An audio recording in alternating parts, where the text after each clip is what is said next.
Alors que le calme règne sur Tzfat, quelques mélodies commencent à résonner dans les rues. C'est en plein milieu du mois d'août que cette ville paisible du nord d'Israël accueille chaque année le festival klezmer. Depuis 28 ans, cette musique d'origine juive d'Europe de l'Est est honorée par des centaines d'artistes israéliens et internationaux. Avant que l'événement ne prenne de l'ampleur, seulement quelques amoureux du klezmer se retrouvaient ici pour partager leur passion. Des concerts improvisés dans la rue et quelques visiteurs curieux. Mais aujourd'hui, 5 grandes scènes sont réparties dans la ville. Les artistes sont rigoureusement choisis et la liste d'attente est longue. Pour le directeur artistique du festival, la musique klezmer doit conserver ses racines juives, mais doit ouvrir ses portes à toutes les cultures. Il y a aussi une atmosphère magique qui attire les gens, religieux, pas religieux, juifs, non juifs, chrétiens, musulmans. Et tout le monde se rassemble ici. Il y a une sorte de liberté d'improviser, une liberté de ressentir les choses, de rire, de créer, dans les rues et sous le ciel de Tzfat.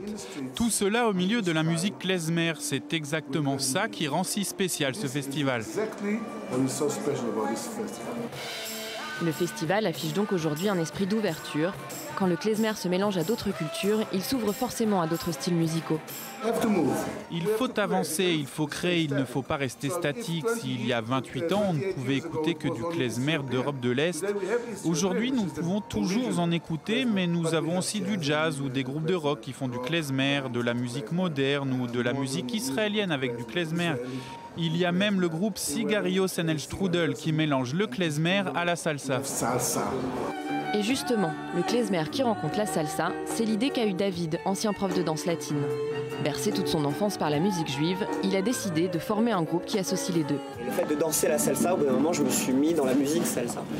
Et avec ce qui me parlait intimement et profondément, qui étaient les musiques de mon enfance, ou les musiques de ma culture, les musiques klezmer.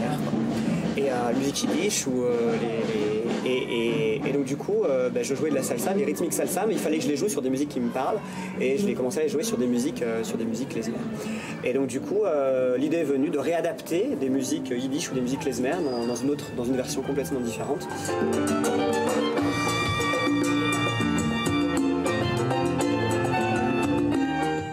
Des sonorités aux multiples couleurs, dans une ville pleine de charme et chargée d'histoire, un cocktail réussi qui n'a pas manqué de réjouir les spectateurs présents.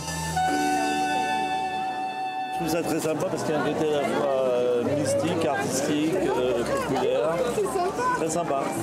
On voit ça nulle part ailleurs. Parce qu'on pourrait trouver des trucs artistiques, mystiques, mais un mélange des deux comme on trouve ici, c'est assez rare. Pour moi, c'est une découverte. C'est vraiment la première fois que j'écoute et ça me plaît énormément. Je connaissais et c'est toujours aussi agréable. Voilà. On joint l'utile à l'agréable. On visite, on écoute, on se promène, voilà, c'est parfait. Qu'ils soient de fins mélomanes ou de simples amateurs, ils sont des milliers à assister à la centaine de concerts proposés. Un programme musical plus riche, un public plus large, le festival klezmer a gagné son pari en ouvrant ses portes en grand.